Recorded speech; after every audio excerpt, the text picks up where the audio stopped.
Well, just hours after some of Hollywood's biggest names took to the Met Gala, a white carpet in Manhattan, movie and television writers authorized the industry's first strike in 15 years. According to the Writers Guild of America, the decision was made following 6 weeks of failed negotiations with Netflix, Amazon, Apple, Disney, Discovery Warner, NBC Universal, Paramount, and Sony. The WGA accuses studios of creating a, quote, existential crisis in the industry by forcing writers into a gig economy model. Meanwhile, production for nightly late-night television has completely halted. Host Stephen Colbert shared his support for his striking writers during a pre-tape show last night. He said he believed the writers' demands to be not unreasonable. So, Jessica, you are, I think, perhaps too young to recall the last writer's strike in the late 2000s, which I remember because it massively affected my favorite television show at the time, Lost. Okay. Its fourth season was substantially disrupted by the writer's strike, got a lot less episodes. Some mysteries I think the writers wanted to resolve were kicked down the line, and then it never got finished. So that is an unhappy memory for me personally. But what should I make of the actual demands in question here? I think they're quite reasonable. A lot has changed about how people consume entertainment, right? We have TikTok and all of these reels and short form content with a billion things going on. Sometimes people are watching a video of someone talking while someone is playing with slime on the latter half of the screen. Our attention spans are so low, and so the cost of this for traditional media like TV shows and movies is things are shorter. Episodes are shorter, seasons are shorter, and so a lot of writers are concerned, okay, now my pay is also less. We're not getting a share of the cut from streaming and views, so that should be a part, perhaps, of how we're compensated in today's landscape. Then there's this concern about AI. And the potential of AI to create scripts and displace entirely a lot of writers' work, or most of writers' work. I mean, if that happens, I would say, too bad. Innovation happens. It displaces, people who were in fields before something new comes along, right? The horse and buggy repairman doesn't have a job anymore when cars come into play. That's just the creative destruction of the market. But I wouldn't be overly worried about AI writing scripts for people yet. You can very easily tell so far. I think people are getting. I think people are getting over their skis and freaking out a little bit too much about this right now. There's been so much terrified writing about how you can get ChatGPT to write you a plan to start a prison camp or to kidnap a child or something. Like it's an encyclopedia. This is not thinking for you. So I would put it in that vein. But I hear what you're saying about with streaming, with all of this, the way content is available now, writers feeling left out of those revenue sources. It's really unfortunate to actually go to a strike. As I said, it was very disruptive last time around. You'd think the studios would quickly want to come to some kind of arrangement to avoid this, but it went on for, I can't remember how long. It went on for at least a few weeks last time, I think. Yeah, about 15 years ago. It's interesting to get insight to what your ChatGPT searches look like, Robby. No, not my.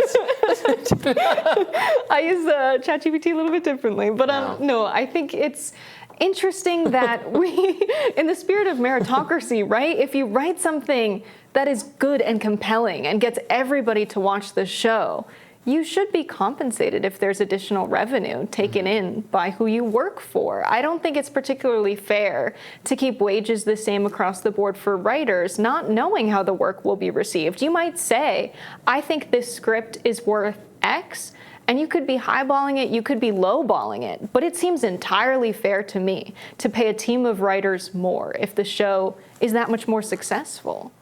Yeah, writers getting a share of the that's how it works for actors, for movies in some cases at least, right? They get a share of the and there have been famous disputes because then movie studios. This is my impression. I could be totally wrong about this, but sometimes movie studios will package. They say, oh, this movie actually lost money because of how they've made the finances look so they don't have to pay people that way, even though the movie was very profitable, or they did some kind of loophole situation. I know there have been lawsuits about that kind of thing. Yeah, I don't support that kind of thing. It seems that this will also affect the late night TV, which probably more immediately, right? Because these are things that are filmed and then immediately put out. We might have some more time before Robby's new favorite, Netflix show comes out, but it is going to affect late night. And I think that's probably why the late night hosts are the first to speak out, because this is immediately going to impact the quality of the work that they do. So I was reading I think another great piece by Brian Stelter, who's been doing really good work in the last 2 weeks or so about the Tucker departure, the Don Lemon departure, and some other things. I was reading his piece about a lot of subjects, including the decline of late night. There's just so many fewer people watching it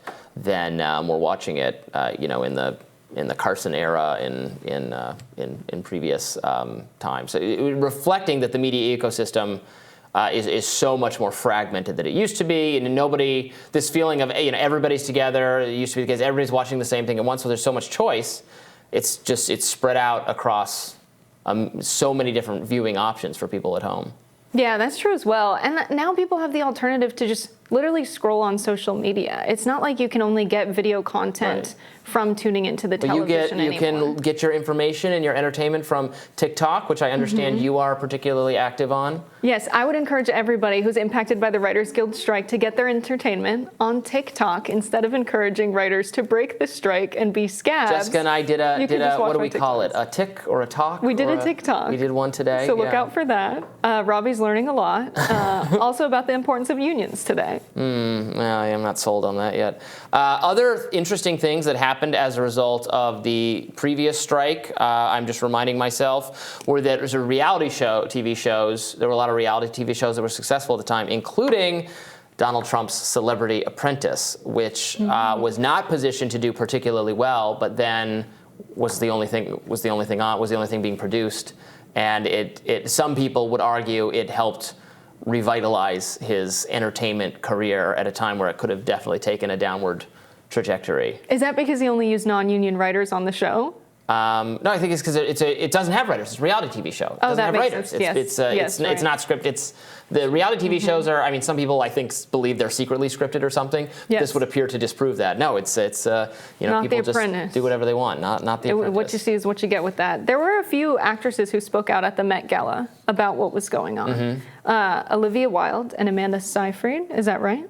Yes, I like both those actresses. So that's interesting, right? You have this night where it's very obvious who gets all of the attention, while the people who write their scripts, many of whom are struggling with the pay, clearly they're motivated enough to go on strike, they're worried about their jobs, while there's this extravagant event. I think the juxtaposition of that is kind of poetic. Yeah, these last year and the year before, I was making fun of these extravagant events for being, at the time where everyone's like the importance of masking up and solidarity and, flattening the curve or whatnot. Now they're still all hobnobbing and getting together, and all the staff is like masked behind them, but they're not, and it always kind of bothered me. But I guess they're showing some solidarity here, at least expressing that vocally. I don't know. It's always going to come back to the masks with Robby. You're learning, yes. So everything comes back to COVID. Them being unmasked at the Met Gala is them showing solidarity with all of the Walmart staff who had to show up and be unmasked at work during the pandemic and risk their lives. That's beautiful, Robby. Yes. No, that's my ChatGPT searches. Just fury about masks and lockdowns and things. Yes. Well, solidarity with the workers. Seriously, their needs, if Jimmy Kimmel speaking out and saying that it's not a huge demand that they have, hopefully the strike will end relatively soon. We've seen a shift in labor in the country, and so solidarity with those workers. More Rising right after this.